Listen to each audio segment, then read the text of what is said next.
ကယ်ကိုပဲဒီနေ့တစ်ခါသာလူရတာသင်္ကန်းမှာခရင်ဟာမျက်စုံဆရာတော်ဘုရားကြည်လူကမြတ်ဝိမဲ့လာပါဒီတော်လုံးအိုးစီဝိုင်းစီကားတဲ့ဒူကျော်မဲ့လာမောင်းဖို့တန်တန်တန်တွန်တွန်တို့မူမဲ့ရမတိချေဆော်လေးတကယ်မိုက်တဲ့ဒီနေ့မှာတကယ်ကိုလာတော့လာစမ်းမအောင်ထွေးရပွန်ကြောင်ရမယ်ဒီတနေ့လုံးတော့နေ့ခါတစောင်းမုံမှာပြတ်ဆုံးရမယ်ရွာနေပါလို့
ကယ်ကိုပဲဒီနေ့တစ်ခါသာလူရတာသင်္ကန်းမှာခရင်ဟာမျက်စုံဆရာတော်ဘုရားကြည်လူကမြတ်ဝိမဲ့လာပါဒီတော်လုံးအိုးစီဝိုင်းစီကားတဲ့ဒူကျော်မဲ့လာမောင်းဖို့တန်တန်တန်တွန်တွန်တို့မူမဲ့ရမတိချေဆော်လေးတကယ်မိုက်တဲ့ဒီနေ့မှာတကယ်ကိုလာတော့လာစမ်းမအောင်ထွေးရပွန်ကြောင်ရမယ်ဒီတနေ့လုံးတော့နေ့ခါတစောင်းမုံမှာပြတ်ဆုံးရမယ်ရွာနေပါလို့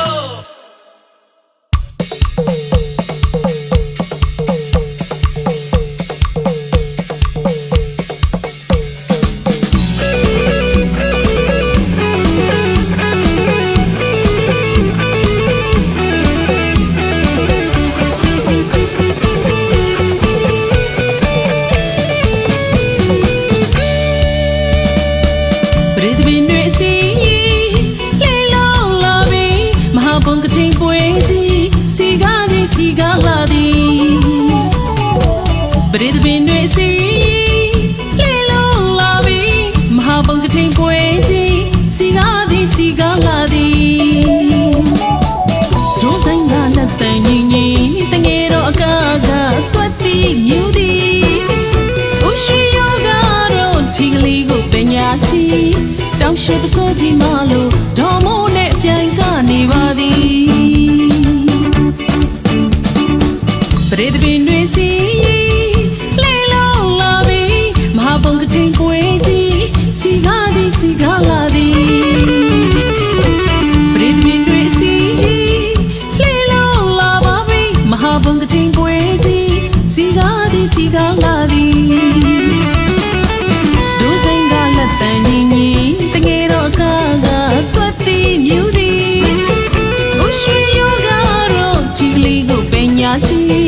တောင်ရှိပစိုးကြီးမလို့ဒေါ်မိုးနဲ့ပြိုင်ကနေပါသည်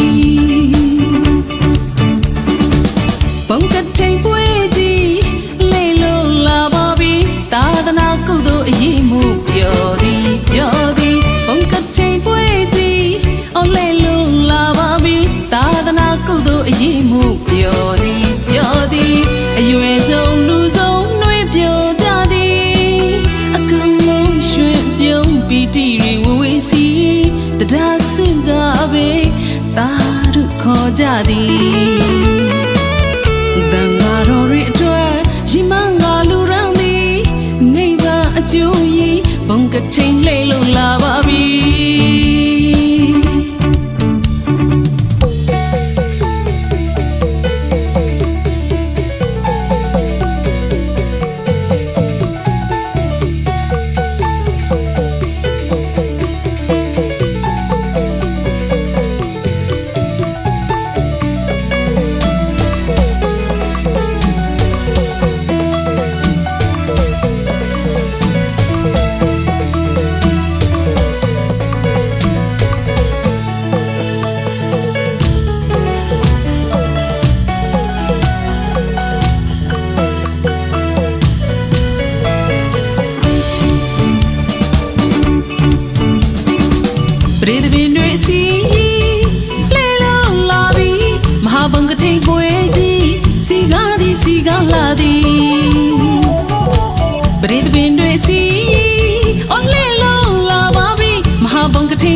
နေပါသည်ဘုံကထိန်ပွဲကြီးလေလို့လာပါပြီသာသနာကုသိုလ်အရေးမို့ပြောသည်ဘုံကထိန်ပွဲကြီးအော်လေလို့လာပါပြီသာသနာကုသိုလ်အရေးမို့ပြောသည်အရွယ်ဆုံးလူဆုံးနှွေးပြောကြသည်အကုန်လုံးရွှင်ပြုံးပီတိတွေဝဝေစီတရားစုကပဲတာရုခေါ်ကြသည်တန်ဃာတော်ရတွေ့ရီမငါလူရန်သည်နေဝအကျိုးရင်ဘုံကထိန်လေလို့လာပါပြီဘုံကထိန်ပွဲကြီးလေလို့လာပါပြီသာသနာကုသိုလ်အရေးမို့ပြောသည်မောကထိန်ပွဲကြီးအော်လေလို့လာပါပြီသာသနာကုသိုလ်အရေးမို့ပြောသည်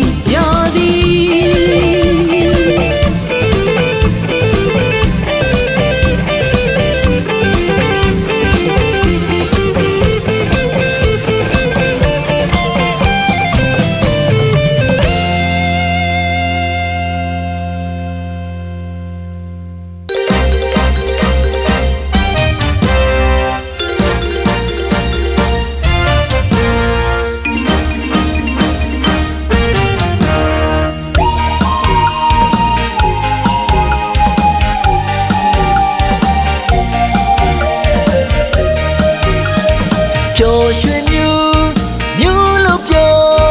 ပျော်ရွှင်မြူလို့ပြောတနေ့မှတစ်ခါရောက်လို့လာပြီနော်တနေ့မှတစ်ခါရောက်လို့လာပြီနော်ကထိန်ပွဲတော်အတူတူနွယ်ပြောကထိန်ပွဲတော်မြန်မာတို့ရဲ့ထူးတဲ့ကထိန်ပွဲတော်စီတန်ညံ့ညံ့ကားလို့ခုံလို့ပြောဒုပတ်တန်ညံ့ညံ့ကားလို့ခုံလို့ပြောအိုးစီတန်ညံ့ညံ့ကားလို့ခုံလို့ပြောစောင်းပေါက်တန်ညံ့ညံ့ကားလို့ခုံလို့ပြောတာအေးတို့လည်းပြောညီမလေးတို့လည်းပြောတာအေးတို့လည်းပြောစလို့ပြောင်းလို့နော်စလို့ပြောင်းလို့ပြောကထိန်ပွဲတော်တူတူနွယ်ပြောတူတူနွယ်ပြောကထိန်ပွဲတော်စုံမောင်းလာရဲ့ထူးတဲ့ကထိန်ပွဲတော်ဘသူလည်းမြတ်တင်ငန်းကိုရက်လောက်တဲ့ရာဒီနော်မသူလည်းမြတ်တင်ငန်းကိုစက်ကတ်တဲ့ရာဒီနော်မသူလည်းမြတ်တင်ငန်းကိုရက်လောက်တဲ့ရာဒီနော်မသူလည်းမြတ်တင်ငန်းကိုစက်ကတ်တဲ့ရာဒီနော်ဗုဒ္ဓဘာသာများရာစိတ်တွေယူဖိတ်ကြလို့ညနေပန်းစခန်းကိုမမျောပါလို့နော်ကထိန်ပွဲတော်တူတူနွယ်ပြောကထိန်ပွဲတော်စုံမောင်းလာရဲ့ထူးတဲ့ကထိန်ပွဲတော်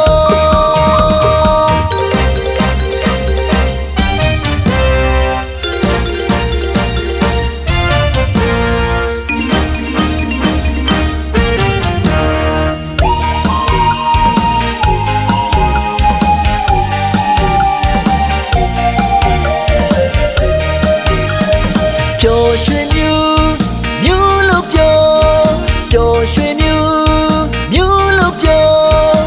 တနေ့မှတစ်ခါရောက်လို့လာပြီနော်တနေ့မှတစ်ခါရောက်လို့လာပြီနော်ကထိန်ပွဲတော်အတူတူနွယ်ပြောကထိန်ပွဲတော်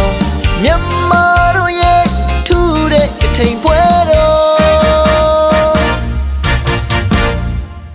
စီတန်ညံ့ညံ့ကားလို့ခုံလို့ပြောဒုပတ်တန်ညံ့ညံ့ကားလို့ခုံလို့ပြောအိုးစီတန်ညံ့ညံ့ကားလို့ခုံလို့ပြောစောင်းပေါက်တန်ညံ့ညံ့ကားလို့ခုံလို့ပြောတာအေးတို့လည်းပြောညီမလေးတို့လည်းပြောတာအေးတို့လည်းပြောစလို့ပြောင်းလို့နော်စလို့ပြောင်းလို့ပြောကထိန်ပွဲတော်တူတူနွယ်ပြောကထိန်ပွဲတော်စုံမောင်းလာရဲ့ထူးတဲ့ကထိန်ပွဲတော်ဘသူလည်းမြတ်တင်ငန်းကိုရက်လောက် တဲ့ရာဒီနော်မတူလည်းမြတ်တင်ငန်းကိုစက်ကတ်တဲ့ရာဒီနော်မတူလည်းမြတ်တင်ငန်းကိုရက်လောက်တဲ့ရာဒီနော်မတူလည်းမြတ်တင်ငန်းကိုစက်ကတ်တဲ့ရာဒီနော်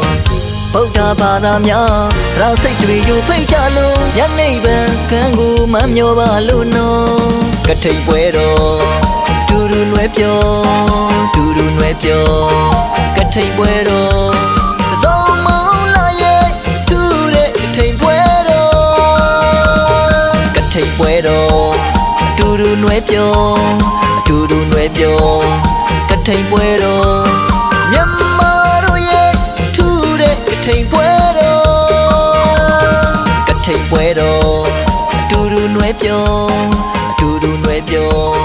ကထိန်ပွဲတော်စုံမလာရဲ့ထူတဲ့ကထိန်ပွဲတော်ကထိန်ပွဲတော်တူတူနွယ်ပြောတူတူနွယ်ပြောကထိန်ပွဲတော်မြန်မာတို့ရဲ့ထူတဲ့ကထိန်ပွဲတော်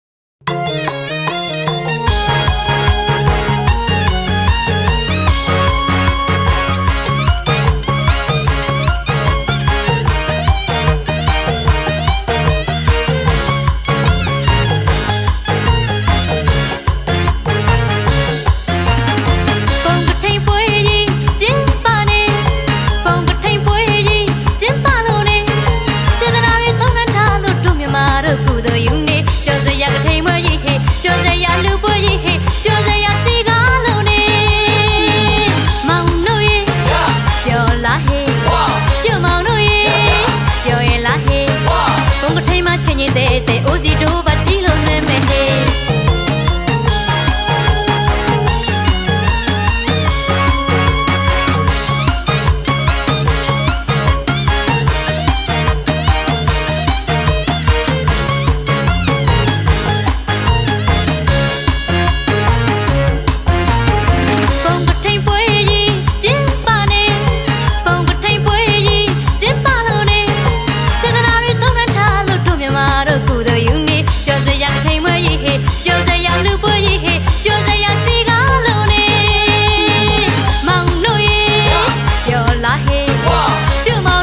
စကူမတုံဟီ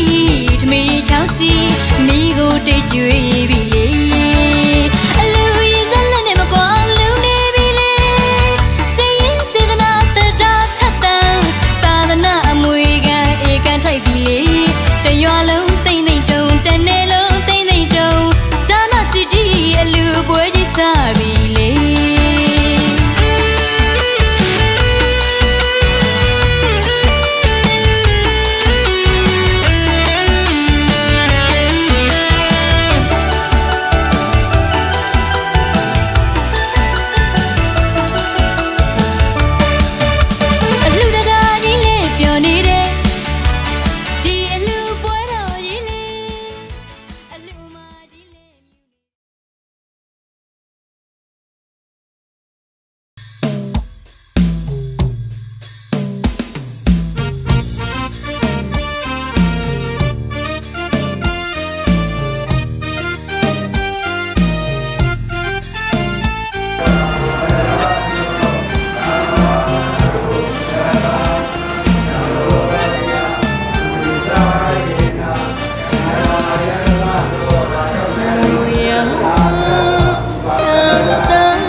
ယဟန်ဆိုဒီမှာကြောင်းလုံးမရှိတော့တစ်တပင်ရိတ်မှာအိမ်ရသူဝါတရုံရိတ်မှာတရေသုံးရသူတာရင်တွေနန်းတွေတိတ်လက်ထမင်းသားလေးအိမ်နိုင်နေနိုင်မလားနော်အိမ်နိုင်နေနိုင်မလားနော်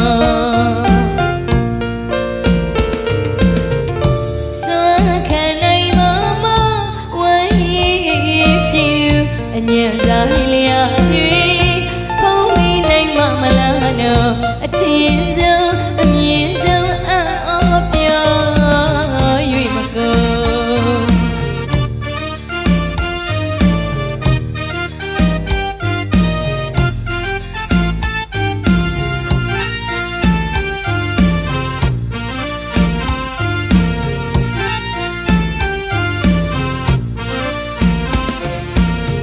ခက်ခဲခြင်းဖြစ်နိုင်ခြင်းမတူညီခြင်းတုံးလည်းပဲယဟန်ဘဝမှာလူကိုပူပြီးစီးရင်စီတက်ပါသွားဖို့လောဘ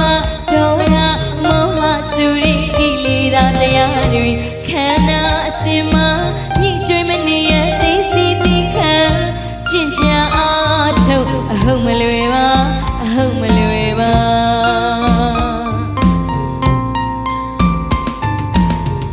ယဟန်ဆိုဒီမှာယောက်ျားမြတ်တို့အလုပ်ဖြစ်သည်တို့ခေါ်ရမမြတ်စွာဘုရားလောင်းဒီပပစ္စဒုက္ခခံစားမွေလျာ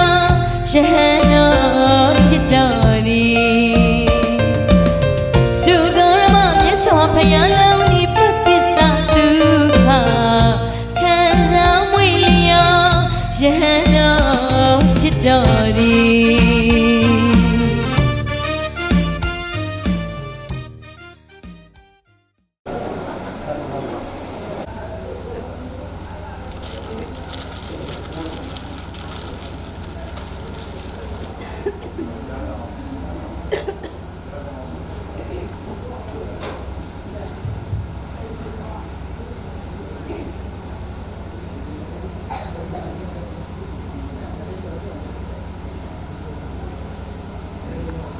ဒီနေ့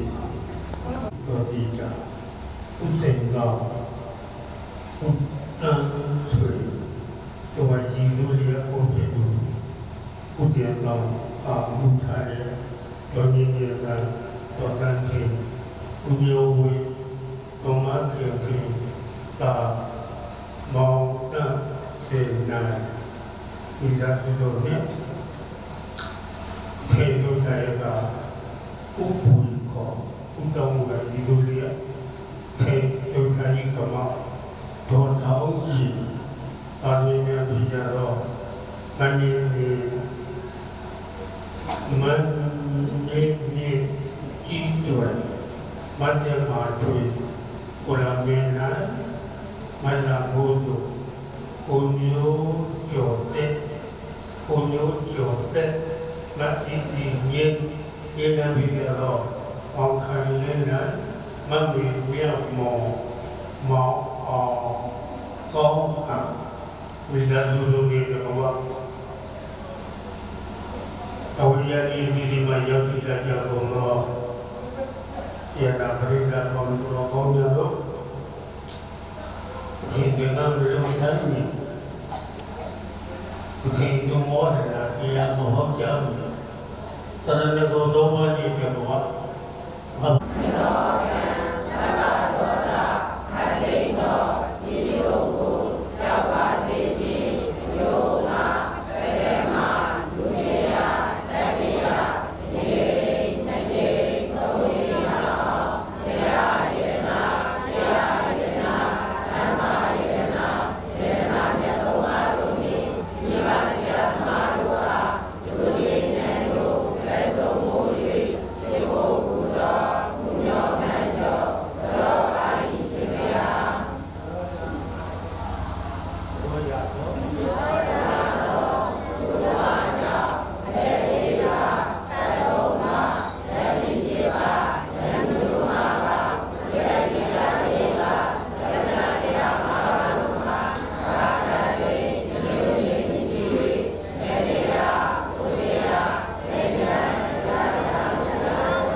တရားယတနာတန်ခါယတနာယတနာမျိုးသုံးပါးတို့၏ဘုံတော်ကြီးကျူးတော်အနန္တတို့ကို၎င်းအနန္တခံဝင်ကြီး၍ယောဂီများတို့လက်ဆောင်ကိုရှိဖို့ပူဇော်ဖူးမြော်မတည်ရောကရောကြရတော့ကြောင့်ဘေခတိယခတိအနိယခတိကိတ္တဝေယမညာဘုံညာဖြင့်နိဗ္ဗာန်တို့မြေမောက်ပြုနိုင်အောင်ကြိုးစားအားထုတ်နိုင်ကြပါစေ။အာဘန္တိဣတရဏေနတာဧဇတိလံဓမ္မယာသာမိလောကကတဝါ ဒီလန္တိသဒေပန္တိယမဝဒမိတဝတိသနမောတတ္တဘဂဝတောအရဟတောသမ္မာသမ္ဗုဒ္ဓတ္တ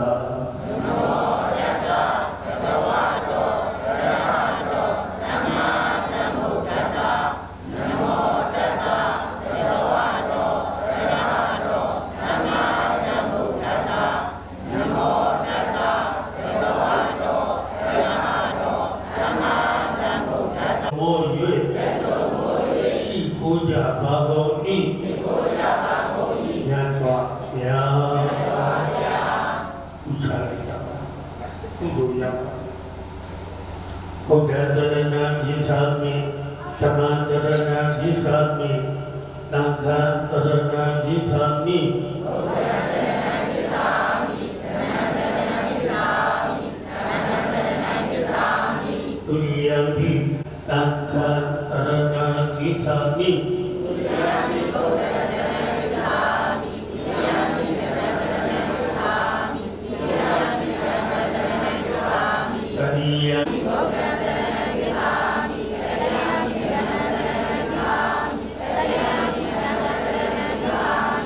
ရဏသမဏဂတိပုံနာဘာနာမိဝိရမဏိဒေခဗဒသမာတိယာမိဒုရမေရယမေဇကမထဌာနာဝိရမဏိဒေခဗဒသမာတိယာမိ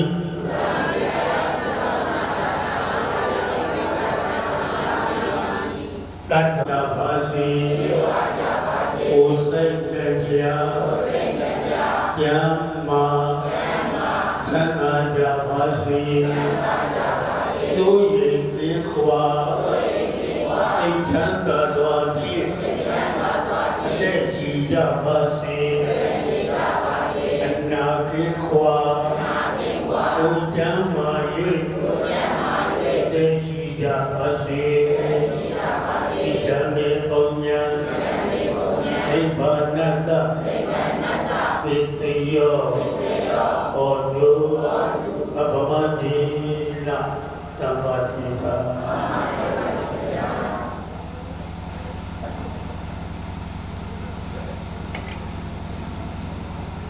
ပရိဝါရာဣမံအသီနာစီဝရာသံဃတဒီမာရှင်မြတ်တို့ဖရာဤတော်များသည်သံဃာမပညာ၍နိဗ္ဗာန်သို့သမပြုရာဒီနန္တောသို့ပါယုံကြည်၍ဖြံအရာဤစီများနှင့်တထေလျာမြတ်နေငါကိုသံဃာတော်ရှင်မြတ်တို့အားဆက်ကဘုရားဘာဂုံဤဣမိနာဣဝရေနပတိနာအထရတာရှင်မြတ်တို့ဘုရား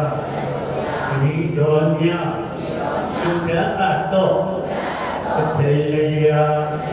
မြတ်မြတ်ငါဖြင့်သံဃာတော်ရှင်မြတ်တို့ကဝိနီ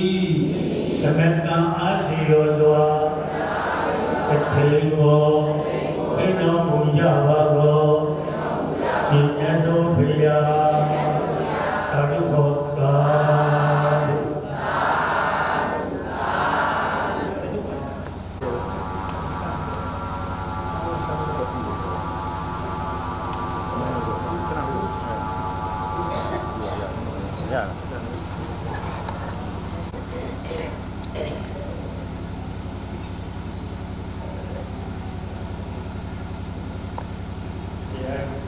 ဘုရားဒါယက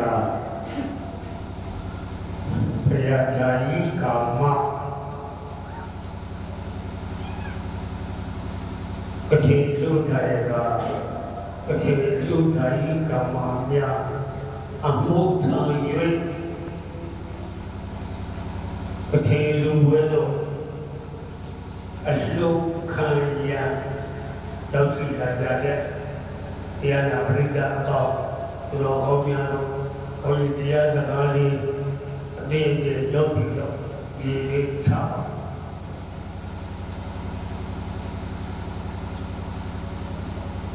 အားလုံးသူတော်ကောင်းများ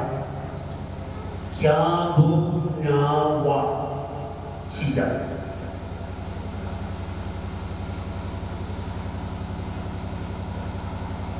မလုံးမီမလုံးဒီမလုံးမီရှိအဖို့နာဖြစ်တဲ့စီတနာကိုပုံပါစီတနာယောဂီမှာပါစီတနာပါစီတနာလေမလုံးမီအဝေးကြီးကနေပြီးတော့ဖြစ်ပေါ်နေတဲ့စေတနာကိုဘာစေတနာလဲကောင်းပါယခုလိုလူသေးကာလမှာဖြစ်ပေါ်တဲ့စေတနာကိုမောဟစေတနာဘာစေတနာလဲလူပြီးနောက်ပိုင်းဖြစ်ပေါ်နေတဲ့စေတနာကိုအပလာစေတနာဘာစေတနာလဲပြန်ပြီးမယ်မလုံးမင်းဖြစ်ပေါ်နေတဲ့စေတနာကဘာစေတနာလဲယခုလိုလူထဲမှာဖြစ်ပေါ်တဲ့စေတနာကဘာစေတနာလဲလူပြီးနောက်ပိုင်းနေတဲ့အဖြစ်ဖြစ်ပေါ်နေတဲ့စေတနာကဘာစေတနာလဲမြန်မာလိုပြောရင်ပထမဒုတိယတတိယကျောင်းကပထမဒုတိယဥပဩဇာအလုံးပရိသတ်ကတိပိဒါဆိုဘုရားဘုရားစိတ်တော်ပေါ်ရမလို့တော့လို့ပါရန်စားဆိုတာရှိတယ်ဘယ်လိုရောက်လဲစိတ်ကလေးနဲ့တဝိုင်းဒီမှာလည်းတော့ရောက်တော့လူတွေတိုင်းအလုပ်တွေတော့လည်းရောက်လာတော့ကိုယ်တမ်းမှကြီးကိုပဲမှတ်တယ်ဘယ်လိုမင်းလူတွေလူတွေတော့ပါဘယ်ကဲအခုလူတွေပေါ့မလူတွေဘယ်လိုလဲရှိပြီးတဲ့ကတာပေါ့ဗျာအားလုံးစိတ်တုပ်ပါဒမတ္တပိခောအဟံသုံးကဥဒလေလူတပေလူဘူပကရမလှူမဲရေ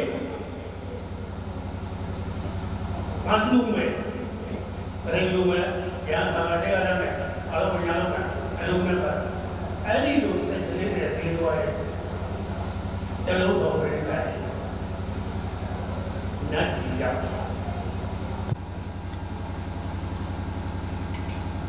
တရဏဂုံကိုဥဝေဘာဂုံဤတရဏဂုံဒီလာကိုဥဝေจิตသောသောတိရဂုံဤဝေအလုံးရှင်လုံးမပေါင်းတို့သည်မြတ်စွာဘုရားအားပူဇော်ခြင်းကျောင်းတိုင်တွင်၌ဘုရားမောဝါမခတော်မူကြကုန်သောသံဃာတော်ရှင်မြတ်တို့ဤသံဃာဘုံတော်ပစ္စည်းများနှင့်မြတ်တေငါကိုဆက်ကလူတိုင်းဖြင့်ပြန်မိုးရှိသောဆက်ွယ်ပေါ်စေသူချီရတာရတတော်နှင့်ဒါတပ္ပဘုထုအသုတုတော်ကိုဆက်ကလူတိုင်းဖြင့်ကုသိုလ်ဘုကိုဤတဲ့တို့ကုသိုလ်ကိုဤတဲ့တို့ချပါဘုရားဘာကိုဤပရိသတ်ပေါင်းတို့အားအခါကျွမ်းဝင်ကြပါကုန်၏ဤကောင်းမှုတို့ကြောင့်တတိတော်များလည်းဒုက္ခခ တေသုမေယမယနိဗ္ဗာန်တို့နိမြတ်ထုတ်ချောင်းယမဣဒယဘာလို့ဟောဤပြုပြုတဲ့မြတ်ကုသိုလ်ကောင်းမှုဘုဘာကကိုဘဝတဘာတောင်းဝကြကုန်သောပုဂ္ဂိုလ်တို့အားအမြတ်ဒီဝေမအာဤရှိဘဝယခုဘဝတော်စကြသောဝိပဘဝဆရာသမတထာ၍သုံးတဲ့တဘောစိတ်နဲ့ကြောင့်ဉာဏ်မှာခဏကြသည်ပြကြပါစေသောအားလုံး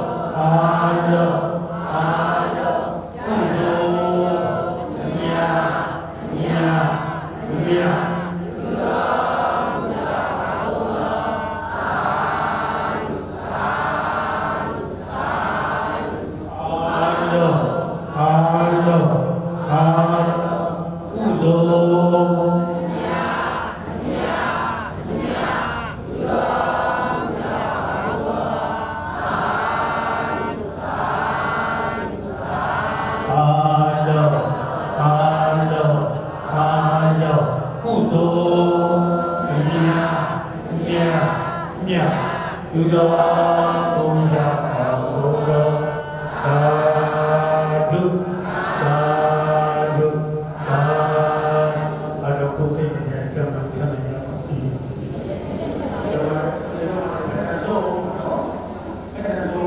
အောင်မီအောင်မီအောင်မီတည်ခြင်းအောင်တိတ်တို့ဆောင်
အောင်အတိတ်အောင်နေမိတ်အောင်စိတ်တွေအောင်မြင်ပါပြီဟေ့အောင်မြင်ပါပြီအောင်ခြင်းမင်္ဂလာအောင်ငယ်ထူခဲ့ပြီ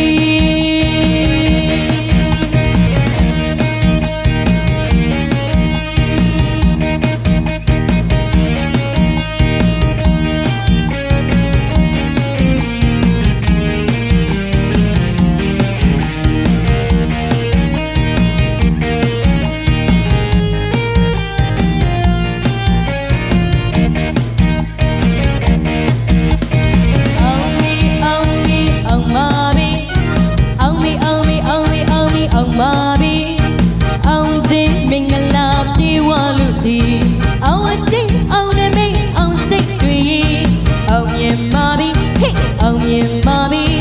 အောင်ခြင်းမင်္ဂလာအောင်ရင်ထူခဲ့ပြီ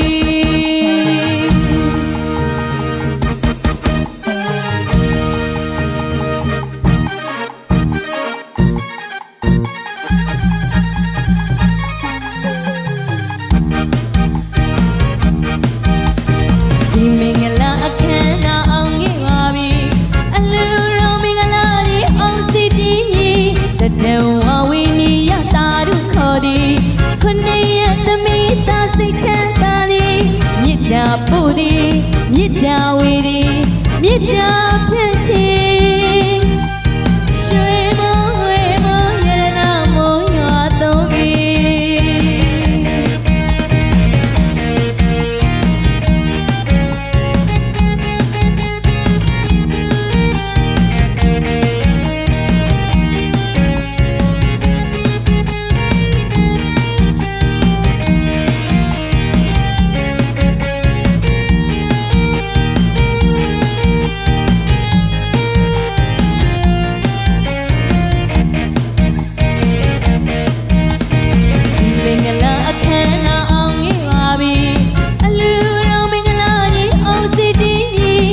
တံဝဝိနိယတာရုခေါ်သည်ခုနှစ်ရက်သမီးသားစိတ်ချမ်းသာသည်မြစ်တာပုတ်သည်မြစ်တာဝီသည်မြစ်တာဖြစ်ချီရွှေမောဝေမောရတနာမောရွာသွန်မီအောင်ခြင်းမြစ်တာ